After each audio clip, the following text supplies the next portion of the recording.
ಪರಮಾರ್ಥ ನ ಶಾಮ್ಯತಿ. ಇಲ್ಲಿ ಭಾಗವತ ಶ್ರವಣ ಮನನ ಕೀರ್ತನಕ್ಕೆ ಎಷ್ಟು ಶಕ್ತಿ ಇದೆ ಅದನ್ನು ಹೇಳ್ತಾರೆ. ದೇವರನ್ನು ಒಲಿಸಿಕೊಳ್ಳಿಕ್ಕೆ ಎರಡು ಮಾರ್ಗಗಳು. ಒಂದು ಯಮ ನಿಯಮ ಆಸನ ಪ್ರಾಣಾಯಾಮ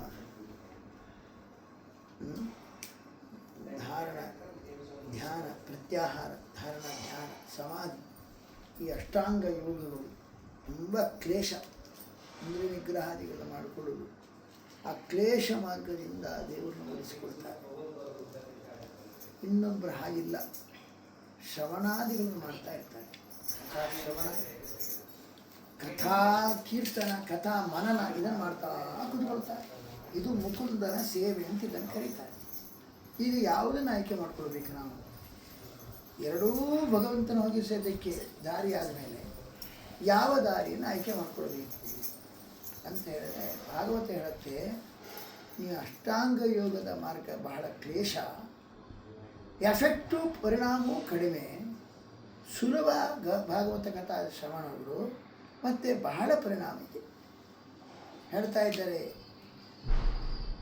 ದೇವತೆಗಳು ಇದನ್ನು ಒಪ್ಪಿಬಿಟ್ಟಿದ್ದಾರೆ.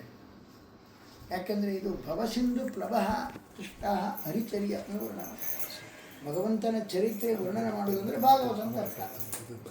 ಯಾಕೆಂದರೆ ಆತುರ ಚಿತ್ತಾನ ಅಂತ ನಮ್ಮನ್ನೆಲ್ಲ ಆತುರ ಚಿತ್ತ ಅಂದರೆ ಗಡಿಬಿಡಿ ಚಿತ್ತ ಅಂತ ಅರ್ಥ ಅಲ್ಲ, ಕನ್ನಡ ಆತುರ, ಪೀಡಿತ ಚಿತ್ತ, ಪೀಡಿತ ರುಗ್ಣ ರೋಗಗ್ರಸ್ತವಾದ ಚಿತ್ತ. ಯಾಕೆ ಹೇಳಿ? ಮನಸ್ವಾಸ್ಥ್ಯ ಸರಿಯಾಗಿರುವುದಿಲ್ಲ ಮನುಷ್ಯನಿಗೆ. ದೇಹ ಸ್ವಾಸ್ಥ್ಯ ಇದ್ದರೂ ಮನಸ್ವಾಸ್ಥ್ಯ ಇರೋಲ್ಲ. ಕೊನೆಗೆ ಮನಸ್ವಾಸ್ಥ್ಯ ಇಲ್ಲ ಅಂದರೆ ಮತ್ತು ದೇಹ ಸ್ವಾಸ್ಥ್ಯ ಹೊರಟೋಗುತ್ತೆ. ಅದಕ್ಕಿದಕ್ಕೂ ಸಂಬಂಧ. ಏನು ಮಾಡ್ತಾನೆ ಈ ಮನುಷ್ಯ? ಮಾತ್ರ ಸ್ಪರ್ಶೇಚ್ಛೆಯಾಮು ಅಂತ ಉಂಟದು. ಮಾತ್ರ ಸ್ಪರ್ಶ ಅಂದರೆ ಅರ್ಥ ಏನು? ಮಾತ್ರ ತಗೊಳ್ಳೋದು ಅಂತ ಅರ್ಥ. ಮಾತ್ರ ಅಂದರೆ ವಿಷಯ ಪದಾರ್ಥಗಳ ಸಂಪರ್ಕ, ಭೋಗ. ಅದು ಮಾಡಬೇಕು, ಇಂಥ ಐಟಮೇ ತಿನ್ನಬೇಕು, ಇಂಥದ್ದನ್ನೇ ಕೇಳಬೇಕು, ಈ ರೂಪವನ್ನೇ ಕಾಣಬೇಕು, ಈ ಚಿತ್ರವನ್ನೇ ನೋಡಬೇಕು, ಈ ಗೀತೆಯನ್ನೇ ಕೇಳಬೇಕು. ಇದೆಲ್ಲ ಮನುಷ್ಯನಿಗೆ ವಿಷಯ ಪದಾರ್ಥದ ಭೋಗದ ಇಚ್ಛೆ ಇರುತ್ತೆ. ಅದು ಯಾವಾಗಲೂ ಮಾಮೂಲು ಅಂತ ಇಟ್ಕೊಳ್ಬೇಕು. ಆದರೆ ಆ ಇಚ್ಛೆಗೆ ತಕ್ಕಂತೆ ಅನುಭವಿಸ್ಲಿಕ್ಕಾಗಲ್ಲ. ಯಾಕೆ ಹೇಳಿ? ಇನ್ನು ಸಂಕಲ್ಪಗಳು ಜಾಸ್ತಿ ಇದ್ದಾಗ ಅದು ಈಡೇರುವುದಿಲ್ಲ. ಸತ್ಯ ಸಂಕಲ್ಪ ಅಲ್ಲ, ಅದರಿಂದ ಈಡೇರುವುದಿಲ್ಲ. ಆಸೆ ಮಾಡೋದು ಬಿಡೋಲ್ಲ ಮಾತ್ರ. ಹಾಗಾಗಿ ಆ ವಿಷಯ ಭೋಗ, ನನಗೆ ಇಂಥದ್ದೇ ಕಾರ್ ಬೇಕು, ಈ ಕಾರಿನಲ್ಲೇ ಕೂತ್ಕೊಳ್ಬೇಕು, ಇಂಥದ್ದೇ ಮನೇಲಿ ಇಂಥದ್ದನ್ನೇ ತಿನ್ನಬೇಕು, ಇಂಥದ್ದೇ ಕಾಫಿ ಕುಡಿಬೇಕು, ಅಲ್ಲ ಉಂಟಲ್ಲ ಐಟಮ್, ನನಗೆ ಗೊತ್ತಿಲ್ಲ ಅದೇನಂತ, ಯಾವ ಬ್ರ್ಯಾಂಡ್ ಇದೆಯೋ ಯಾರಿಗೂ. ಹಾಗೆ ಮಾತ್ರ ಸ್ಪರ್ಶದಿಂದ ಏನಾಗತ್ತೆ ಅಂದರೆ ಆತುರ ಚಿತ್ತ, ಅದು ಆ ಇಚ್ಛೆ ಪಟ್ಟಂತೆ ಮಾಡ್ತಾ ಇರ್ತಾನೆ. ಆ ಇಚ್ಛೆಗೆ ವಿಘಾತ ಆಗತ್ತೆ, ಪ್ರಯತ್ನ ಮಾಡ್ತಾನೆ, ಏನೂ ಈಡೇರುವುದಿಲ್ಲ. ಅಯ್ಯೋ ವಿಫಲ ಆಯ್ತಲ್ಲ ನನ್ನ ಇಚ್ಛೆ ಅಂತ ಪೀಡಿತವಾದ ಮನಸ್ಸುಳ್ಳವರಿಗೆ ಇದು ಸಂಸಾರದಲ್ಲಿ ಇರುವ ತನಕ ಇದು ಹೋಗುವುದಿಲ್ಲ, ಬಿಟ್ಟು ಹೋಗಲ್ಲ. ಯಾಕೆ? ವಿಷಯ ಭೋಗ ಇಚ್ಛೆ ಮಾಡ್ತಾನೆ, ಯಾವುದು ಕೈಗೊಳ್ಳಲ್ಲ. ಆಗ ಟೆನ್ಷನ್, ಮನಸ್ಸಿಗೆ ನೋವು, ಪೀಡಿತ. ಈ ಪೀಡಿತ ಚಿತ್ತ ಉಳ್ಳವರಿಗೆಲ್ಲ ಈ ಪ್ಲ್ಯಾಟ್ಫಾರ್ಮ್ನಲ್ಲಿ ಇರಲೇಬಾರದು. ಸಂಸಾರ ಇರುವ ತನಕ ಇದು ಹಣೆ ಬರ ಇದ್ದೇ. ಅದಕ್ಕೇನು ಮಾಡಬೇಕು? ಇದನ್ನು ದಾಟಬೇಕು. ಇದನ್ನು ದಾಟಬೇಕಂತ ಆದರೆ ದೋಣಿ ಬೇಕು. ಇದು ಸಂಸಾರ ಸಮುದ್ರ, ಇರೋ ತನಕ ಈ ತಲೆನೋವು ಇದ್ದೇ ಇದೆ. ಇಚ್ಛೆ ಪಡ್ತಾನೆ, ಇಚ್ಛೆ ಪಟ್ಟಂತೆ ಫಲ ಸಿಗುವುದಿಲ್ಲ, ಆಗ ತೊಂದರೆ. ಅದನ್ನು ದಾಟಬೇಕಾದ್ರೆ ಭವಸಿಂಧು ಪ್ಲವೋ ದೃಷ್ಟ, ಸಂಸಾರ ಸಮುದ್ರ ದಾಟಲಿಕ್ಕೆ ದೋಣಿ ಯಾವುದಂದರೆ ಹರಿಚರ್ಯ ಅನುವರ್ಣನೆ, ಭಗವಂತನ ಚರಿತ್ರೆ ವರ್ಣನೆ ಮಾಡೋದು. ನಾನು ಕೇಳೋದು ಹೇಳೋದು ಮಾಡೋದೆಲ್ಲ ಮಾಡಬೇಕು. ಅದಕ್ಕೆ ಮುಂದೆ ಕಡೆ ಹೇಳ್ತಾರೆ, ಇಷ್ಟು ಹೇಳಿದ ನಂತರ ಅಯ್ಯೋ ದೇವತೆಗಳು ಹೇಳ್ತಾರೆ, ಭಗವಂತ ಅದು ಕ್ಲೇಶ. ದೇವತೆಗಳು ನಿನ್ನ ಮಾರ್ಗವನ್ನು ಕೇಳೋದು ಕ್ಲಿಷ್ಟ ಧಾರಣ ಧ್ಯಾನ ಸಮಾಧಿಯಿಂದೆಲ್ಲ ಹೊಂದಿಗೆ ಪಡ್ತಾರೆ. ಅವರಿಗೆ ಸಿಕ್ಕಾಪಟ್ಟೆ ಶ್ರಮ ಜಾಸ್ತಿ. ತೇಷಾಂ ಶ್ರಮಸ್ಯ, ಭಗವತ್ಕಥಾ ಶ್ರವಣಾದಿಗಳು ಮಾಡುವ ಶ್ರಮ ಇಲ್ಲ. ಅದಕ್ಕೆ ಹೇಳ್ತಾರೆ ಅದು ಎಫೆಕ್ಟು ಜಾಸ್ತಿ ಉಂಟು. ಯಾಕೆಂದರೆ ಅದೇ ಹೇಳ್ತಾರೆ, ಕಾಮ ಲೋಭದಿಂದ ತತ್ತರಿಸಿದೆ, ಆಗ ಯೋಗ ಮಾರ್ಗದಿಂದ ಅಷ್ಟಾಂಗ ಯೋಗದ ಮಾರ್ಗದಿಂದ ಹೋಗ್ತೇವೆ, ಆದರೆ ಅಷ್ಟು ಪರಿಣಾಮ ಆಗೋದಿಲ್ಲ. ಮುಕುಂದ ಸೇವೆಯ ಯದ್ವತ್, ಭಗವತ್ ಕಥಾ ಶ್ರವಣಾದಿಗಳೇ ಸೇವೆ ಅಂದರೆ ಅದು ಎಷ್ಟು ಪರಿಣಾಮ ಬೀರುತ್ತೆ, ಎಷ್ಟು ಶುದ್ಧ ಆಗುತ್ತೆ ಮನಸ್ಸು, ಅಷ್ಟು ಶುದ್ಧ ಅಷ್ಟಾಂಗ ಯೋಗದಿಂದಲೂ ಆಗೋಲ್ಲ. ಹಾಗೆ ಭಾಗವತ ಕಥಾ ಶ್ರವಣದಲ್ಲಿ ಅಷ್ಟು ಎಫೆಕ್ಟ್ ಇರುತ್ತೆ. ಅಂತ ಹೇಳ್ತಾ, ಅಂಥ ಭಾಗವತ ಕಥೆಯಲ್ಲಿ ಅಭಿರುಚಿ ಉಂಟಾಗುವುದಿಲ್ಲಲ್ಲ. ಅದೇ ಭಾಗವತ ದೊಡ್ಡದು, ದೇವರು ದೊಡ್ಡವ, ನಾವು ಹಿಡ್ಕೊಂಡು ಏನು ಮಾಡಲಿ? ದೇವರು ದೊಡ್ಡವನ್ರಿ, ಅವನು ಉದಾರ ರೀ, ಎಲ್ಲ ಹೌದು, ನಮಗೇನು ಪ್ರಯೋಜನ ಅವನು ದೊಡ್ಡವನಾದರೆ? ಇದು ಬರುತ್ತೆ. ಭಾಗವತ ಮಹತ್ವ ಎಲ್ಲ ಗೊತ್ತುಂಟು. ನಿಮಗೆ ದೇವರಲ್ಲಿ ಶ್ರದ್ಧೆ ಇಲ್ಲಾಂದರೆ ಅವನು ಎಷ್ಟು ದೊಡ್ಡವನಾದರೂ ನಿಮಗೇನು ಪ್ರಯೋಜನ ಆಗಲ್ಲ, ಏನು ಎಫೆಕ್ಟ್ ಆಗಲ್ಲ. ಭಾಗವತ ಅಷ್ಟೇ ಒಳ್ಳೆ ಪವರ್ಫುಲ್ಲು, ನಮಗೇನು ಸ್ವಲ್ಪ ಪ್ರಯೋಜನ? ಯಾಕೆಂದರೆ ನಿಮ್ಗೆ ಎಫೆಕ್ಟ್ ಆಗುವ ರೀತಿಯಲ್ಲಿ ನೀವು ಮಾಡ್ಕೊಳ್ಳಿಲ್ಲ ಅದನ್ನು. ಅದಕ್ಕೆ ಈಗ ದೊಡ್ಡ ಸಮಸ್ಯೆ. ದೇವರು ದೊಡ್ಡವ, ಮಾಡ್ತಾನೆ ಅಂತ ಗ್ಯಾರಂಟಿ ಹೌದು ಮಾಡ್ತಾನೆ, ಆದರೆ ನಾವು ಅವನನ್ನು ಉಳಿಸ್ಕೊಳ್ಳಿ ನಮ್ಮ ಪಕ್ಷದಲ್ಲಿ ಅವನಿಲ್ಲ. ಇದೇನು ದೊಡ್ಡ ನಮಗೆ ಅನುಗ್ರಹಕನಾಗಿಲ್ಲ, ಏನು ಮಾಡಲಿ? ಭಾಗವತ ಕಥೆ ಅಷ್ಟೇ, ಒಳ್ಳೆಯದು ದೊಡ್ಡದು. ಅಯ್ಯೋ ಆದರೂ ನನಗಲ್ಲಿ ಏನು ಬಿಡೋಲ್ಲ, ನಪ್ರಿಯತೆ ದುಷ್ಟಂ ಸಾಧು ನಪ್ರಿಯತೆ, ಸಂತೋಷವೇ ಆಗೋದಿಲ್ಲ ಭಾಗವತ ಕೇಳಲಿಕ್ಕೆ ನನ್ನ ಮನಸ್ಸಿಗೆ. ಅಯ್ಯೋ ಪಾಪ ಮಾಡಿದ್ದೇನೆ ಅಂತ ಹೇಳ್ತಾನೆ. ದೊಡ್ಡದಾದಷ್ಟು ಏನು ಉಪಯೋಗ, ನಮಗೇನು ಉಪಯೋಗ?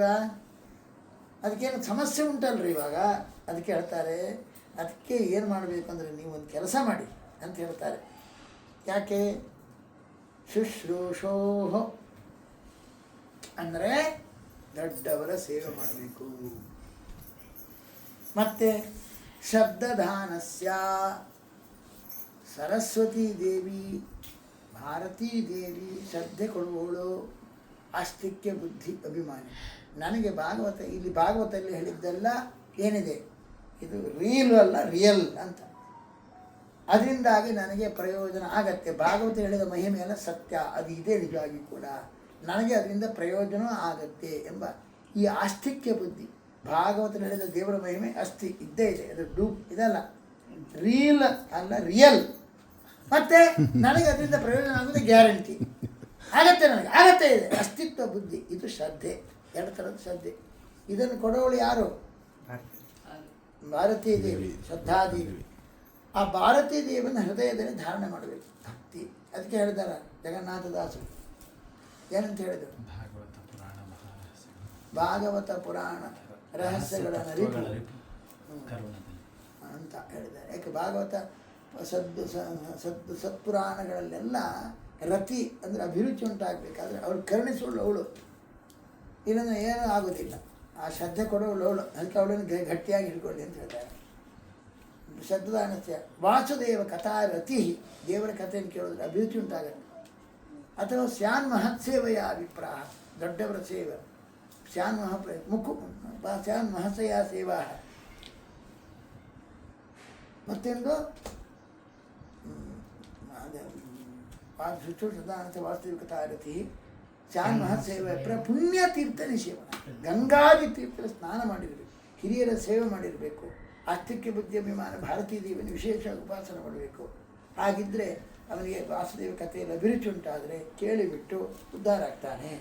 ಅದಕ್ಕೋಸ್ಕರ ಎಫೆಕ್ಟ್ ಎಷ್ಟು ಅಂದರೆ ಏನು ಎಫೆಕ್ಟ್ ಕಡಿಮೆ, ಆದರೆ ನಮಗೆ ಸುಸ್ತು ಜಾಸ್ತಿ. ಯಾವುದರಲ್ಲಿ?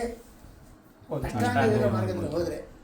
ಆದರೆ ನಾವು ಸುಲಭ ಭಾಗವತ ಕಥಾ ಶ್ರವಣಾದಿಗಳಿಗೆ ಆ ಮಾರ್ಗದಲ್ಲಿ ಹೋದಾಗ ಸುಸ್ತೂ ಇಲ್ಲ, ಎಫೆಕ್ಟು ಜಾಸ್ತಿ, ತುಂಬ ಮಡಿಯಾಗತ್ತೆ, ಮನಸ್ಸು ಶುದ್ಧ ಆಗುತ್ತೆ. ಅದಕ್ಕೋಸ್ಕರ ನಾವು ತೊಳೆದು ಹೋದ್ರೇ, ಶುದ್ಧ ಆದ್ರೇ ಏನಾಗೋದು, ಭಾಗವತ ಕೇಳಿದ ಎಫೆಕ್ಟ್ ಆಗುತ್ತೆ. ಶುದ್ಧವಾಗಿ ಭಾಗವತ ಮನಸ್ಸಿನಿಂದ ಕೇಳಬೇಕಾದ್ರೆ ಏನು ಮಾಡಬೇಕು? ಏನು ಹೇಳಿ? ಶುದ್ಧ ಮನಸ್ಸಿನಿಂದ ಭಾಗವತ ಕೇಳಬೇಕಾದ್ರೆ ಗಂಗಾದಿ ತೀರ್ಥದಲ್ಲಿ ಸ್ನಾನ ಮಾಡಬೇಕು, ಅಭಿರುಚಿ ಉಂಟಾಗುತ್ತೆ. ಇಲ್ಲಾಂದರೆ ಆಗೋದಿಲ್ಲ. ಏನ್ರಿ ಅದಕ್ಕೆ ಬರುತ್ತಾರೆ ನೋಡಿ ಎಲ್ಲರೂ, ಅಲ್ಲೇ ಪಕ್ಕದ ಮನೆಯಲ್ಲಿ ಆಗುತ್ತದೆ, ಏನು ಎಡ್ಸತ್ತೀವಿ ಎಲ್ಲ ಪ್ರತಿಯೊಂದು ಪೃಷ್ಠಪದಲ್ಲಿ ಕೇಳೋದಿಲ್ಲ ಅಂತ ತಿಳ್ಕೊಬಿಡ್ತಾರೆ, ಪಾಪ ಮಾಡಿದ್ದಾನೆ ಅಂತ ಅರ್ಥ.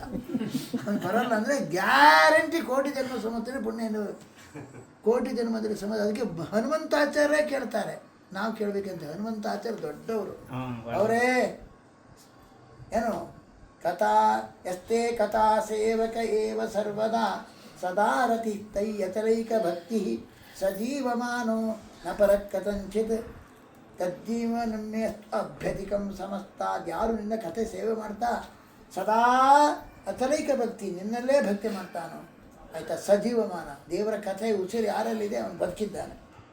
ನಾನಿದ್ರೂ ಉಪಯೋಗ ಇಲ್ಲ, ಅವನು ಹನುಮಂತೇವರಲ್ಲ, ಅವರು ಪ್ರಾಣದೇವರು. ನಾನಿದ್ರೂ ಉಪಯೋಗ ಇಲ್ಲ.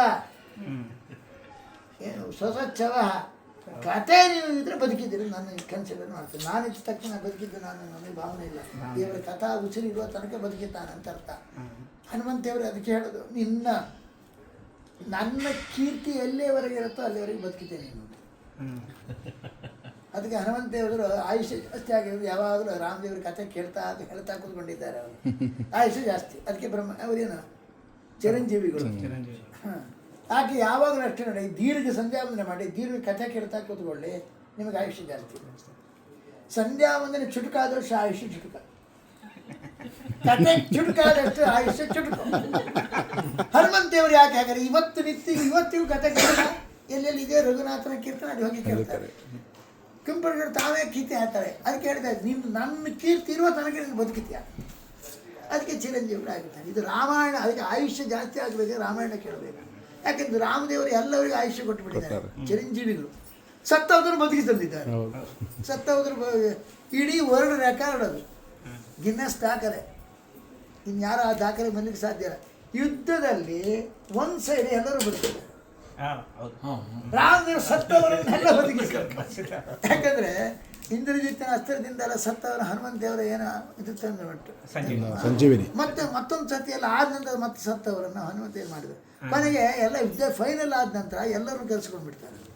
ಹೇಗಿದೆ ನೋಡಿ, ಎಲ್ಲಿಯಾದರೂ ಉಂಟ ಅಂದರೆ ರಾಮದೇವರು ಅದಕ್ಕೆ ಆಯುರ್ವಾಯುಸುತ ಪ್ರಿಯ, ನಮಗೆ ಆಯುಷ್ಯವನ್ನು ವಾಯುಸುತ ಹನುಮಂತ ದೇವರಿಗೆ ಪ್ರಿಯನಾದ ರಾಮದೇವ್ ಕೊಡಲಿ. ಯಾಕಂದರೆ ಎಷ್ಟು ಜನ ನೋಡಿ, ಎಷ್ಟಿದ್ವಿ ಸತ್ತವರೆಲ್ಲ ಬದುಕಿದ್ರು.